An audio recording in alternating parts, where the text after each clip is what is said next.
masters of speed. This is Formula One.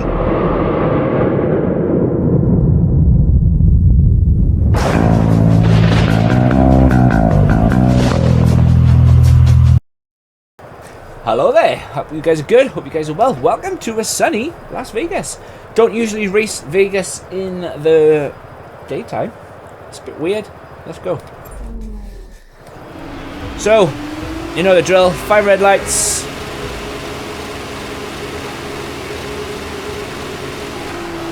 I took an eternity to change. But yeah, Vegas in the sun. Who would have thunk that, right? Obviously, because feature races for F2 cars, they're obviously daytime races. The understeer is outrageous, but yeah, it is what it is. It's Vegas, you know. You can expect what you can expect.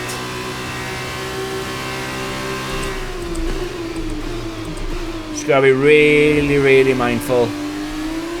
Those walls, they bite. Obviously the setup comes at the end. Gotta be really careful not to lock the rears. Trust me, in practice, making sure the setup was right, I locked the rears quite a lot. Need to be mindful of this. Lifting off because the car likes to understeer.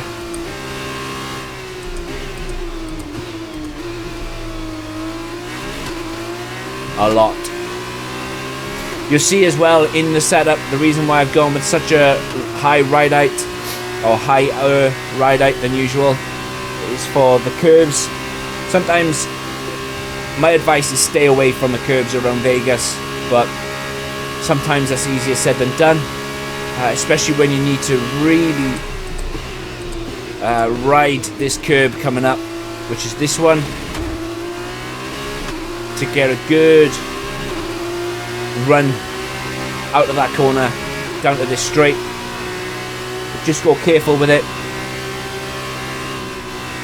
Lift off again. Simply because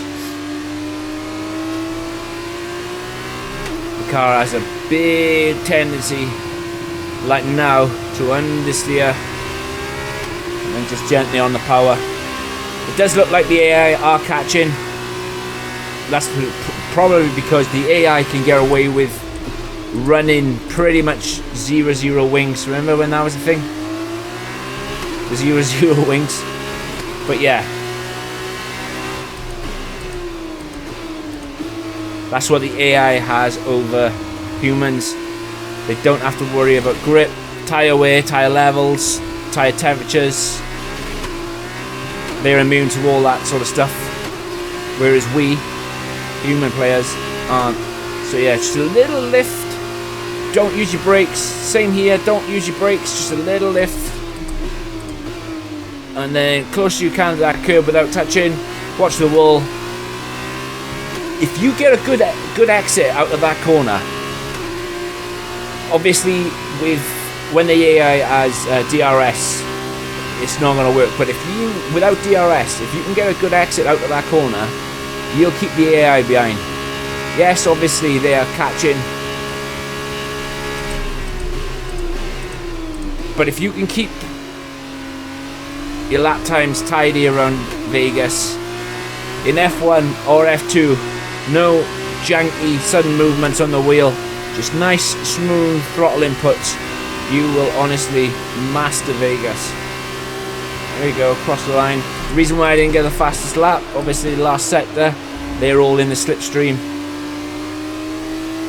using toes off each other, but that's okay. We're not about the fastest laps, we're about setting or getting a car that works and works well. Obviously Martins was right behind Maloney, gave him the toe, so I'm happy with a 46.4. Little touch on the wall. Obviously I wouldn't recommend doing that in a league race because as I said, these walls bite. They're like a bit like Monaco. They seem to have increased damage. and they really will take your front wing. So here we go, back into this corner, little lift, down a gear, make sure you get maximum power. Right, and this is the part where you need a really good exit. Stay away from the walls, and as you can see, the time jumped up to about 7.5 tenths. We did get a really decent exit. This time though, they have DRS, so they're going to be closing like crazy, and as long as you can stay in front, just remember to cover off their attack, and you should make it out alright. That was a better exit than I had last lap, and now it's just a race to the line. The setup is coming next. Guys, you're absolute legends. Hit that like button, hit that subscribe button, I'll see you in the next one. Take care. Fine performance to secure the top step of the podium today.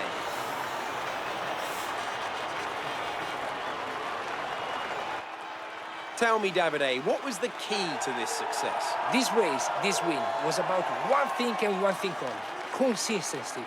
Anyone can be quick for just one lap, but there's a difference between that and being quick every lap, over and over and over. If you can do that, if you can gain ground when your opponents make mistakes, but then not make mistakes on your own, you can just push and push. As we can see, it's time for the podium, and I can see the Carlin team underneath our commentary box going crazy as their driver walks out. It was a great win, and it means a great deal to this team.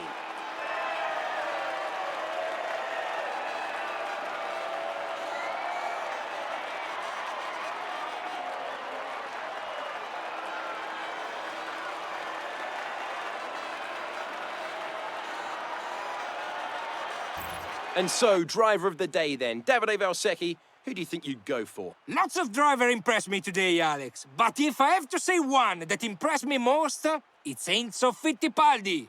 That's the end of today's race. Thank you for joining us, and I'm sure you'll agree it was a great race and sets us up nicely for the next instalment in a few weeks' time.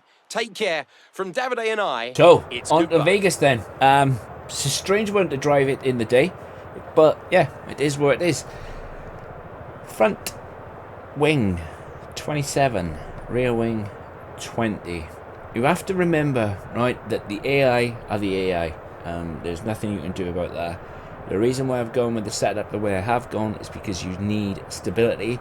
You also need a little bit of downforce. It's not overly slow down the main straight. It just means that the AI are extremely quick. And remember, this setup is set up for league racing and not Grand Prix racing. So you need to bear that in mind. If you believe that you can get away with running lower downforce, by all means you do so. But this is what I've gone with: 27 on the front and 20 on the rear. If you feel that you need a little bit more rear stability, take it up. 27, 24 is probably the maximum that I would run, especially in league race circumstances, but 27, 20 is absolutely fine. Just need to be careful on locking up, and for those who run ABS, that doesn't apply.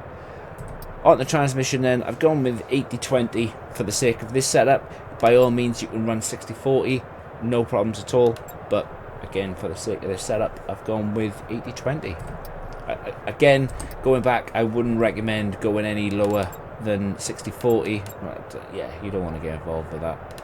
It'll be no good. It'll cause so much oversteer in the car.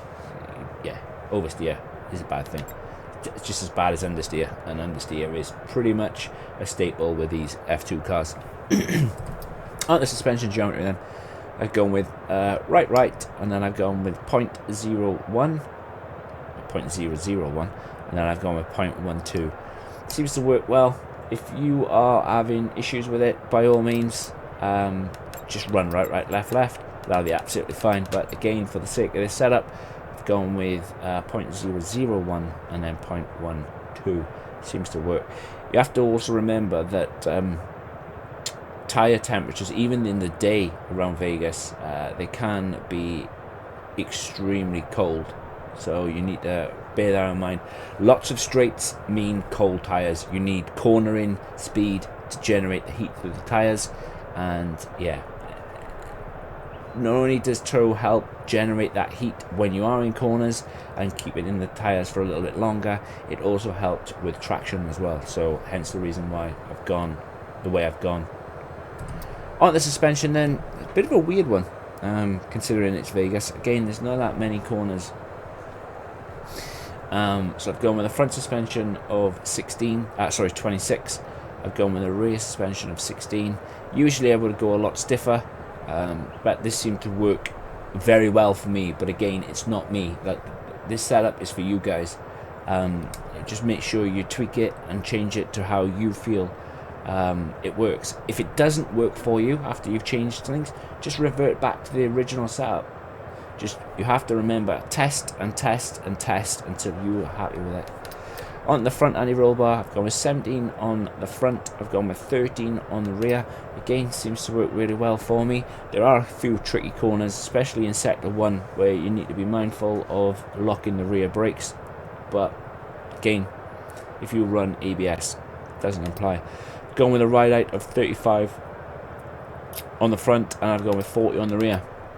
You can bring that down if you like, but if you tend to get as close or touch the curbs, there are some big curbs at Vegas, so you need to be mindful of that. I've gone with 35-40 just so you can just skirt over the top of them, especially that curb at the end of the long straight as you go for the little kink in sector 3, just before that straight for the finish line. You have to remember that, hence the reason why I've gone with 35-40 and not any lower. By all means, you run lower if you like, but again, for the sake of this setup, I've gone with 35-40. On the brakes, just gone with standard 56. I do change this during, I would change this during the race. I did change it during the 3-lappers beforehand. If you watch those, I took it up to 58.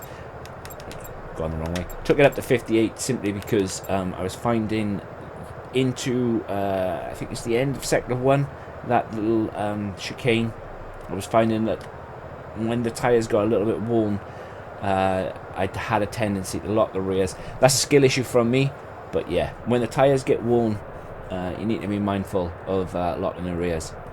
On the tyres then, again, because this is Vegas, gone with really high tyre pressures to keep that heat in the tyres, because long straights, as I've said, they do not generate heat in the tyres, so you need that, especially when cornering, for grip, for obvious reasons. So yeah, I've gone with 20.4 on the front, I've gone with 21.0 on the rears. With a little bit of toe in and a little bit of toe out, you will generate the heat, hence the reason why I've gone with 21.1 on the rears. But this has been Vegas, and I really hope it helps. I'd love to hear from you in the comments below. You know what to do by now. Hit that like button, hit that subscribe button, and to all you guys that have supported me, and yeah, love reading your comments about the setups, whether they work or don't work. But yeah, massive thanks for those who support me. And yeah, take care. I'll catch you in the next one. Peace.